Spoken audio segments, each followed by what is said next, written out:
Today, we're chatting with the brilliant Kitty Underhill, model, speaker, body confidence advocate, and someone who lives with PMDD. Kitty uses her platform in such a refreshing way to talk about body image, feminism, and mental well-being. So I've been really excited to get into the raw, real sides of hormones, identity, and living cyclically. So let's get into it. Kitty, you are just an angel. Thank you so much for joining this call. I've been so excited to have this conversation with you. We met a year ago, 2 years ago now, Yeah. at the Self Love Club event where you were a model for the life drawing class, and just the confidence you exude is just amazing and refreshing. And so I couldn't wait to have you on the podcast. So welcome.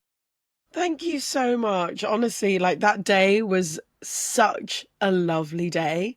And like I'd also never been to like Manchester before, really. So it was like getting to explore Manchester and also meeting so many like-minded people who you didn't have to explain what a luteal phase was. Just like I remember like speaking to the teacher of the class and us just looking at each other and being like, luteal phase is shit, isn't it? And we were like, yeah, didn't even have to like do any background info or anything. It was just such a validating, gorgeous space to be in. And I think that's such a testament to the work you're doing and the spaces you're creating, and what the PMDD collective is doing is so incredible. So I'm equally as joyously happy to be here.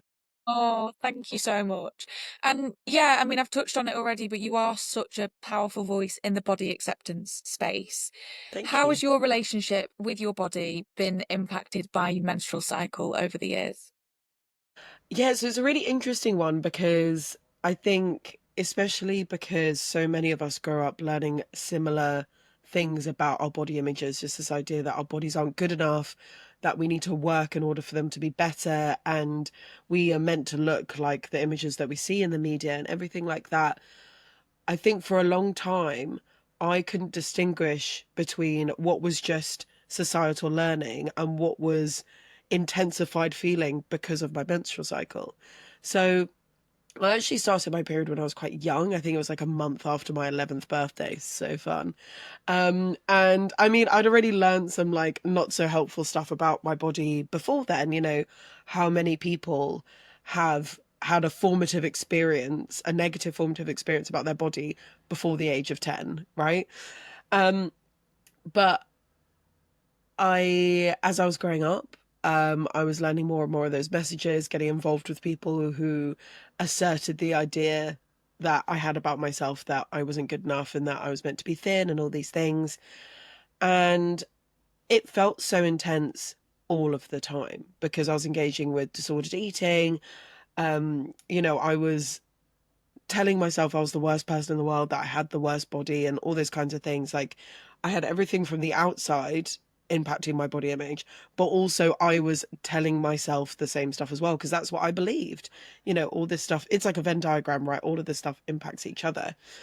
So then it was only, I'd say, a few years ago when I started to kind of work out that there was almost like a cycle going on, that like at certain times of the month, all of a sudden, all I could do was pick myself apart in the mirror. All of a sudden, like I was doing lots more body checking. All of a sudden, like everything that I'd actually unpacked about my body image, all of the stuff that I'd tried to unlearn was like creepy up again. And I was like, right, okay, something's up here. So I started learning more about PMDD, and here I am. Um, and just realized that these things were becoming way more intensified during my luteal phase. And there was something really like validating about that, I think, because obviously we all learn the same things about how we feel about, or how we should feel about our bodies. But especially when I'm in the career that I'm in, where I'm talking so much about accepting your body and doing what you can to like be reacquainted with your body. And then it was almost like for 2 weeks before my period, it was like I'd never done any work at all. And it was so frustrating. And I was like, how is it possible that I have spent all this time like teaching myself that my body is worthy and okay, and teaching others the same thing? And then it's like that never happened for 2 weeks every month. So, getting my PMDD diagnosis, I think, was one of the most validating things that could have happened to me. And but now it is one of those things where I'm sure you relate to this as well, is that every month it's like, this shit again? Like, Yeah, I you would hope that like having awareness of it would make it go away, but it does think not stop it from feeling so intense. And like, you're so, you know, this feeling of not being yourself, it's like, it's really hard to get used to. Even though you know that that's what's going on, you still almost feel like you're at square one a lot of the time, every time it happens. I I can relate to that more actually because I think I go through phases when I'm not in the luteal phase, basically, where I'm like body confident, not necessarily body confident actually. I don't think I've ever been body confident, but I accept my body, and I'm like, okay, let's be confident. Let's accept me for who I am. Let's just crack on. Let's stop thinking about the societal pressures, etc., etc. And I've really got control over my thoughts. And I think I've really mastered it. And then I get to, because I've spent years having no body confidence, and then I get to the luteal phase, and it all just goes down the drain, and it's like starting again, and it's really hard to keep that momentum going, isn't it? And yeah, and I think PMDD plays a massive part in body acceptance. And how do you think your PMDD then has shaped your understanding of body connection and self-compassion? Because it is different for everyone. Absolutely. I think what has been really fabulous about the work that I do and being engaged in this kind of body image space is that you it teaches you how to trust your body and pay attention to what is going on in your body. And one of those things is, especially for people who have wombs or who experience PMDD, like that means really working out what your cycle is like, because your moods are going to change and your relationship to your body is going to change. Like, I always say that, this idea that you finally accept your body and then tick, that's it, done it. It's just not a thing. Like, our relationships with our bodies are always transient, and that will depend on how you're feeling, like mood wise, where in your cycle you are, what's going on in your life. That'll be affected by Yeah. grief, falling in love, a huge new life change. Like, so many things throw our relationships with our bodies into question. And doing body image work, and it's something that I've stressed to my coaching clients as well, is it's an intelligence that you cannot put a price on. Because once you understand your own body and how to feel good in your body, because that is such an individual experience. Like, sure, we get taught that you should have X amount of sleep or do X amount of exercise or, you know, be a certain size. None of that is one size fits all. We have to learn and to like filter out the noise and work out how we can reconnect with our bodies and learn what it's trying to teach us. And sometimes what it's telling us really sucks, because, sometimes our body is like, or our brains, they're lying to us. They're telling us horrible things because of that hormone sensitivity. But once you learn that all of these things are interconnected, one of the things that I learn in my coaching training is that the body and mind are one system. So the idea is that when you're feeling bad about yourself, you're probably going to feel bad about your body, and vice versa. When you, and it's something that we don't learn at all. We don't learn this in school. We have to go out of our ways to engage with like people who talk about body image, to go, oh, like a lot of the stuff that I've learned about body image isn't helpful. Yeah. And it's also about like trying to find the knowledge that actually works for you. You can pick and choose kind of what actually fits, because so much of the stuff acts as if we're all one body type, that we all have the same kind of bodily ecosystem, and we absolutely don't. So Yeah. I think the best thing that body image training and knowledge has taught me is how to kind of is how to essentially remove myself and my understandings of my body from the system that I am within, which I know is a hard thing to do, but to just be able to filter out that noise and be like, what's happening to my body right now? What is my body telling me right now? What do I need to pay attention to? What's helpful for me to know? What's kind for me to know? What's compassionate? What's a compassionate act for my body? All of these things are so important. And I think once that is kind of a part of your own body relationship, it makes understanding your body and your cycle and your moods so much easier.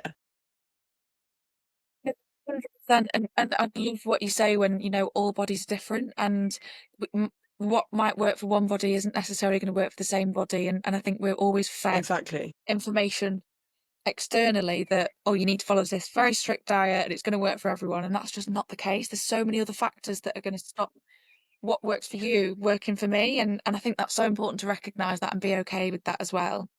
And I think PMDD plays a part in that too. And for many people with PMDD, our bodies can feel like battlegrounds, honestly, For and we sure. feel bloated, we feel pain, we feel disconnected, and sometimes unrecognizable. How do you think we can begin to practice body acceptance during those really, really hard days during luteal phase? So I think one of the key things is becoming very conscious of what your inner monologue is saying. So, and not even in your luteal phase, like throughout your cycle, because once Yeah, you start paying attention to how your body is or how you're talking to yourself about your body, you'll notice patterns. Like you'll notice that at some points you're like, oh my God, I'm so sexy. I cannot stop looking at myself in the mirror. You're probably ovulating, babe. And then you kind of move on to the next cycle or the next part of the cycle. And suddenly it's, oh, I wish I hadn't eaten that. Oh my God, my stomach looks awful. Oh my God. All of those kind of thoughts that sadly so many of us are used to. Once you can kind of go, you can pay attention to the differences, then you can kind of go, okay, I'm clearly feeling a type of way about my body right now. What can I do as a self-care practice to be more in my body and to make friends with my body again? Because that way, again, you're paying attention to your body's intelligence and kind of going, okay, clearly I'm not happy right now. And obviously, you're not going to lose all of these fad diets. Diet culture teaches you that happiness is on the other side of weight loss, right? But that's not true. And that is something that diet culture teaches us in order to keep us buying their products, right? But what is going to help you like your body during that time is listening to yourself and going, what do I need? What's kind to myself right now? How can I challenge what these thoughts are saying? Something that I always encourage with people, that does sound a bit uncomfortable at the beginning, is doing mirror work. And that means looking at your body in the mirror and trying to find things that are good about it. And I know that that could be really difficult, especially when everything your brain is telling you that you're disgusting and awful and all of those things. But that in itself is information. If you can't find anything kind to say about yourself, what can you do next? Is it a matter of, doing something a bit more somatic? Is it about dancing? Is it about touching your body in a kinder way when you're moisturizing in the morning? Is it a matter of perhaps like stop scrolling for a bit of your luteal phase, find something else to do that removes you from all of these unhelpful narratives around body that are so present on social media. I think what is so key in all of this is also remembering that there is a way out. It's not going to feel as hard. It may feel intense, but it's not how you're going to feel about your body forever. And I know for people who probably have, not liking their body as a baseline, that is really hard to kind of get your head around. But when you start introducing these kind of body kind practices, that negative voice telling you that your body isn't good enough is going to eventually get a little bit quieter.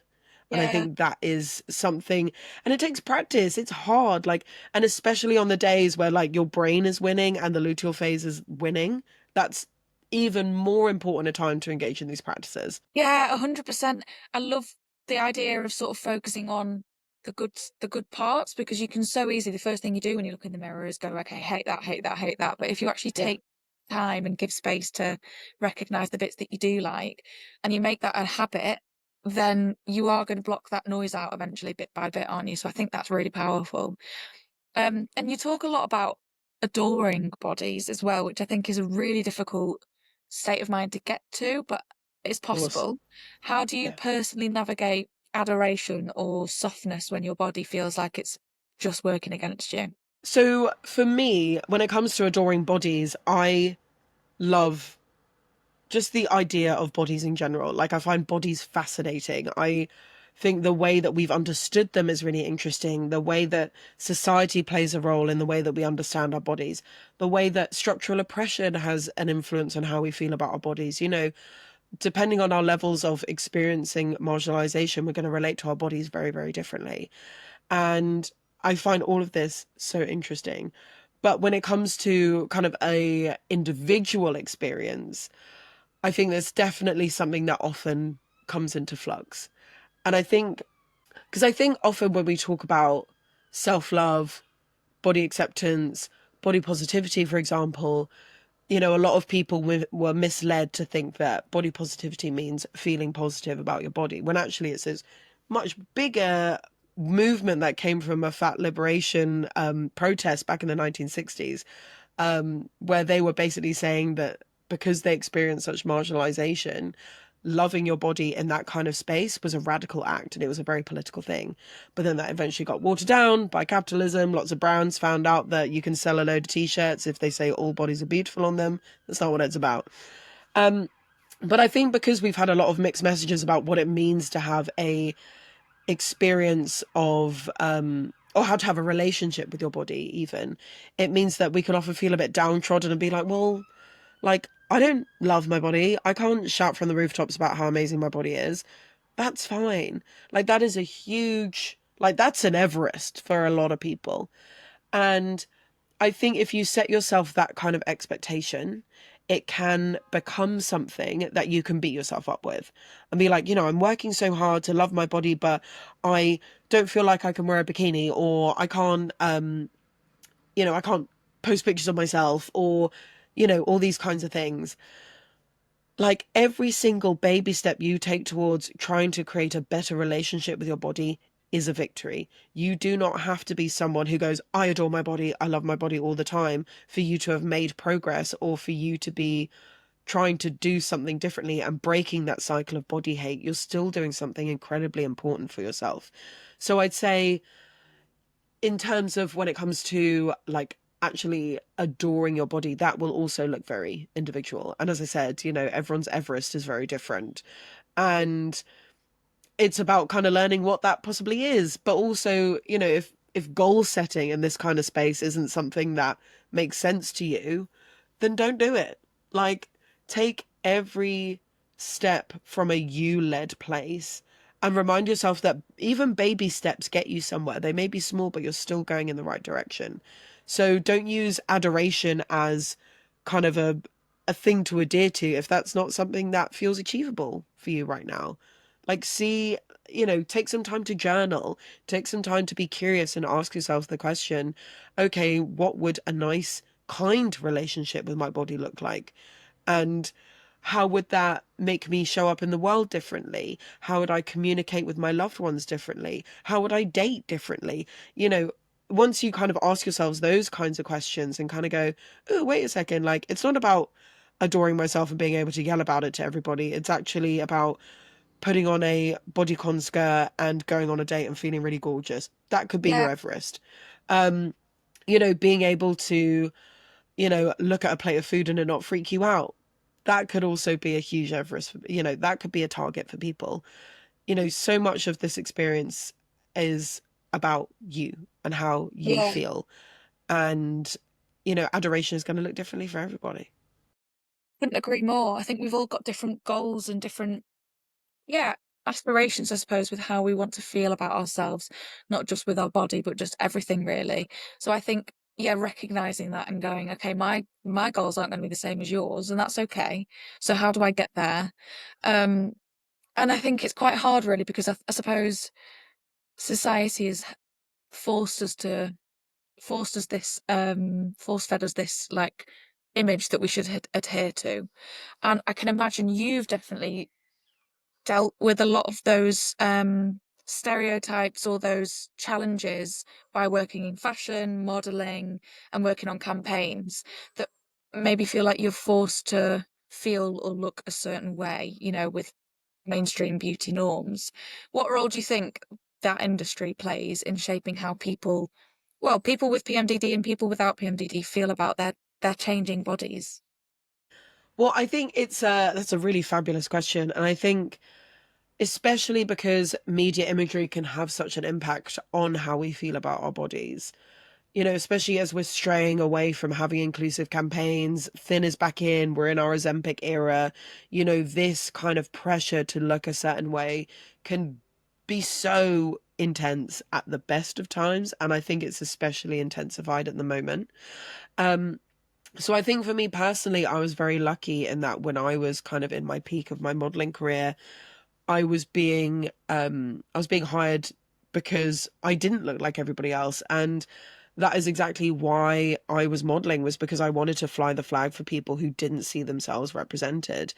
But now that kind of the industries and casting is kind of moving away from that, inevitably a lot of people are going to internalize that pressure again, and they're going to internalize this idea of, oh, I used to see myself represented in the media and now I don't. What does that say about me? But no, it's actually about, what does that say about the industry at large? What does that say about the media narratives that are out there right now? What does it say about the way that, you know, trends are changing? You know, I think especially because we exist in this cursed society, like in this cursed timeline, um you know, there's a lot of stuff out there that is not helpful for us to consume.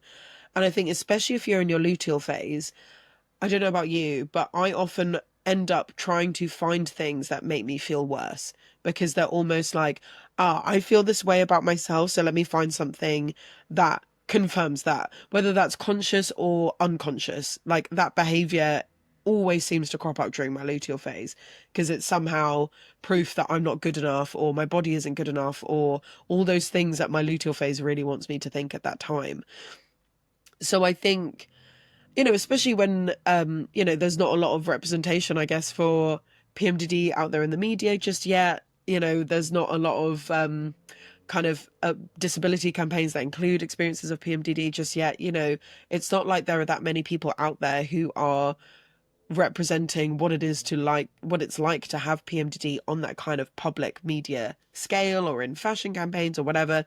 You know, it feels like society's only just kind of getting a grasp of the fact that it exists. You know, for me, the only person I've seen who's been an incredible, or like a media person who's kind of been so impactful to me, has been Vicky Pattinson.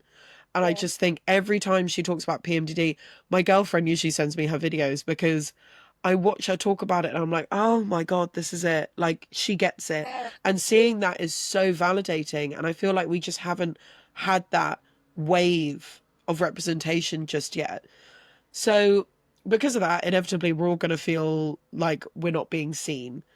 And I think what is really key when that is coming up, and when we are in this, now that we are in this kind of phase of media not niceness, is trying to find media that does make us feel good. And if these images that you're looking for to make you feel bad about yourself, you know, if that keeps happening during your luteal phase, again, pay attention to when it's cropping up and go, oh, okay, it's happening again. Might be in my luteal phase. Let me put my phone away. Or, Yeah. you know, the block button is free. The mute button is free. Unfollowing is free. You know, if there are some times where like you have to unfollow and then refollow someone or something that is, you know, during your luteal phase because it's having a negative impact on you, do it.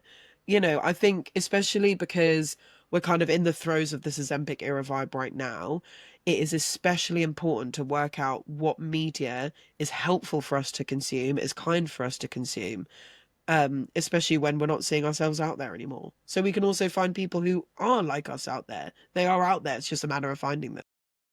Yeah, and how validating it is when you do find them as well. And Yeah. your page actually, and I will encourage people to follow your page, because your page is one that I turn to when I am in the luteal phase, because it's Thank so you. easy to just be, you run the no, and I mean it as well. It's so easy when you're in the doom scrolling phase, which we all go through, and Absolutely. or you're looking back at pictures of yourself when you were like 21 and you're like, why don't I look like that anymore?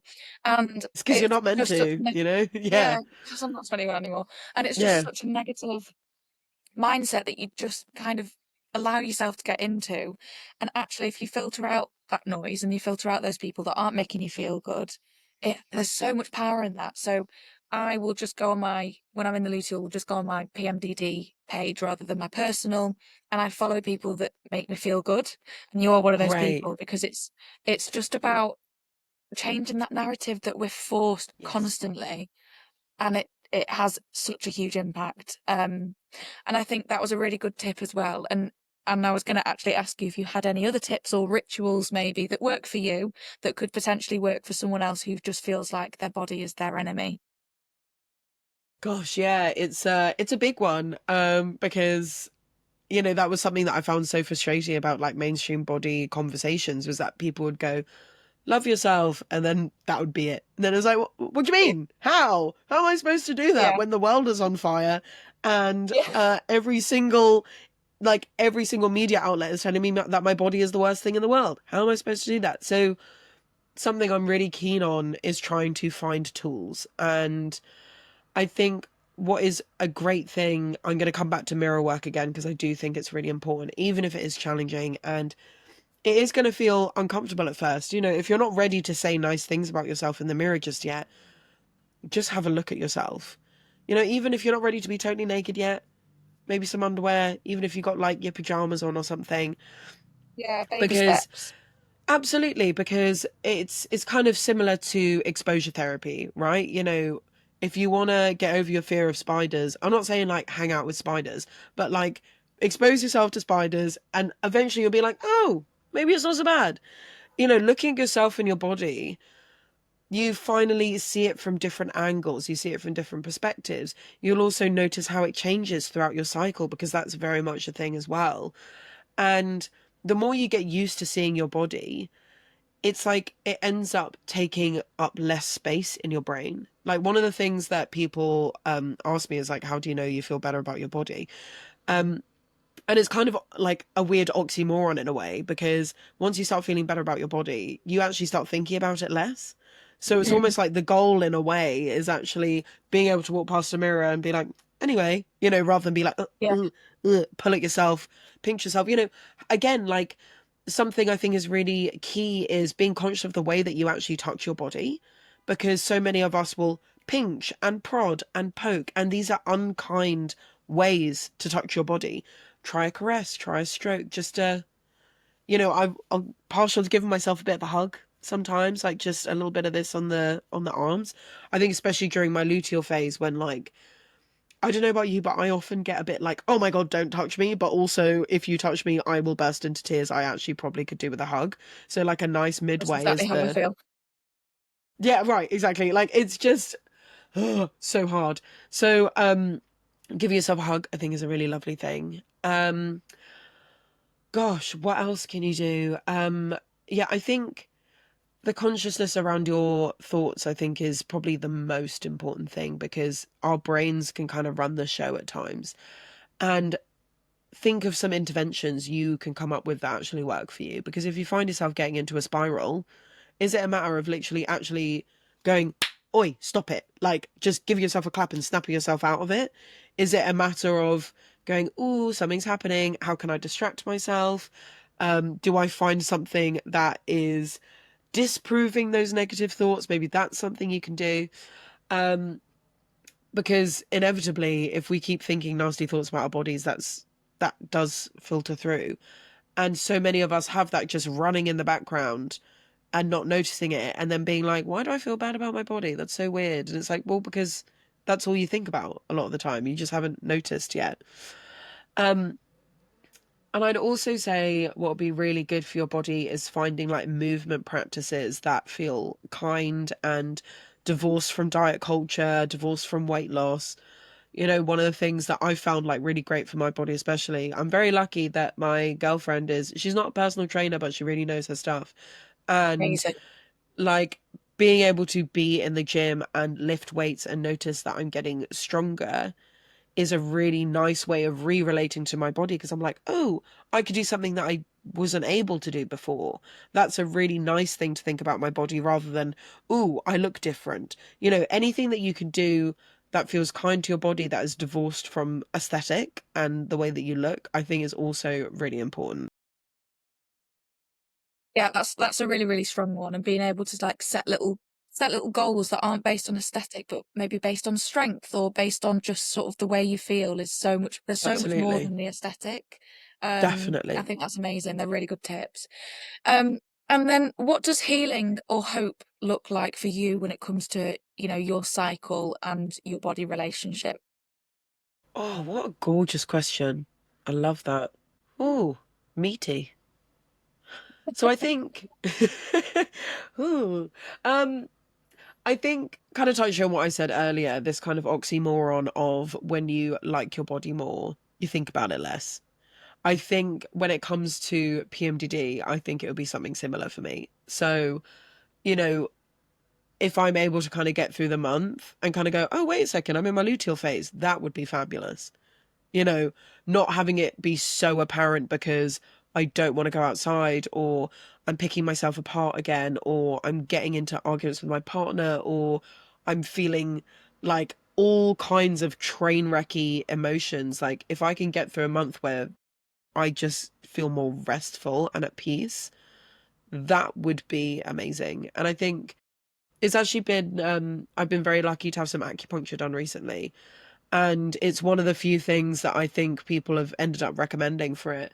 And I didn't appreciate that it has a cumulative effect. Like I started having it at the beginning and I'd go in, she'd get my like feelings point, I'd cry for an hour and then I'd be like, I don't think it's working. And now things are kind of like, I mean, I can now definitely notice like if my thoughts are kind of taking a dip and I'm like, ooh, I can notice that happening now. Whereas I think when you're so in your PMDD feelings, you're so in your luteal phase, you don't have the privilege or the perspective to be able to have that distance from what's going on. And I think peace and hope would also just look like being able to take a step back from what's going on for you and not feeling just so like taken over by it, which I think is just such a hard thing to do. And I don't know if that's necessarily achievable for me. Um, like sometimes I get glimpses of it. Like I hear myself bully myself for nothing and I'm like, hey, don't be rude. Stop being mean. And like that's sometimes enough for me to kind of go, okay, luteal phase, let's move on, let's do something else. But other times, like, as you know, like your symptoms aren't always the same every month. They're kind of harder to notice sometimes. So that may not be something that will be achievable every month. But I think the key is to just treat yourself with some compassion and kindness. Like, we're all dealing with something that is so intense that you know, it's not just a bad period, it's not just bad PMS. Like all of these messages that are so dismissive about PMDD, throw them away. Be kind to yourself, because you know, as soon as we start being kind to ourselves and start giving ourselves a bit of compassion, this stuff gets a little bit easier to deal with, because we're actually like, we're not being so hard on ourselves and we're not shaming ourselves for experiencing what we're experiencing. Because I can get into shame spirals where I'm like, okay, I am in my luteal phase and I feel like shit. And now I feel like shit for feeling like shit because I shouldn't feel like shit, because I'm doing all this learning and I'm So, doing all this stuff around body image. And, you know, but it happens. We're human beings. We've got to give ourselves a break, you know? yeah, and just taking it day by day and expecting us, not expecting the journey to self-acceptance or body acceptance to be overnight. It's going to take a long, long Right. time. You've got to really practice. Absolutely. You've got to practice it. And it's actually quite refreshing hearing from you and someone that it can be really body confident and or body acceptant. It's really refreshing to hear that you do still have dips and it's not a linear process. Absolutely. I think that's what people will need to hear as well. They probably think, God, I've been trying to get there for years and it's just not, I'm not getting there. But actually, if you look back on you, maybe if you're working on this, if you're working to accept your body and you look back on your journey, maybe a few weeks ago or a year ago, have you progressed? Because if you have, Yeah. then that's great. That's better than nothing. Absolutely. It's just Absolutely. accepting that things do take time, because we are fed different messages, different trends of what to be, what not to be all the time. So it is a really hard thing to do. And I think, yeah, it's a really nice message that you've just given. So to finish, what's one truth that you want everyone listening to this to remember about their body, even on the hardest PMDD days? That your worth is inherent. Like your goodness is inherent. Like this, idea that you only deserve love, care, justice, goodness, great experiences, happiness if you look a certain way, that is absolute nonsense. And everything that you've learned about your body that is negative, that can be unlearned because you've learned it in the first place. Like, I think we Yeah, get so very stuck in it and be like, this is just the way it is. This is just always going to be how I feel about myself. But, you know, don't get me wrong, there are going to be places where you feel back at square one again, but that doesn't mean you haven't made progress. But I think what is essential, especially when you're trying to heal your body image, is just remembering that you are good at your baseline. You are enough at your baseline, worthy at your baseline, beautiful at your baseline. Like, you're not going to fluctuate in terms of how much goodness you deserve in this world, depending on how your body looks or whatever. You're always enough.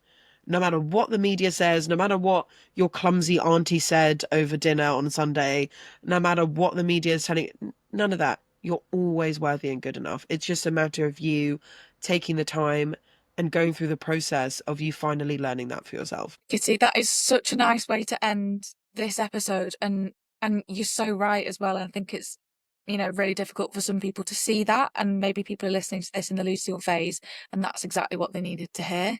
I hope so. Because you're right, and you're not defined by the way you look, are you? You're not defined by those thoughts that you're having, and I think Right. that's just such a powerful message. So yeah, thank you so much, and just thank you for this episode as well. Like I said, I was so excited to have you on the podcast.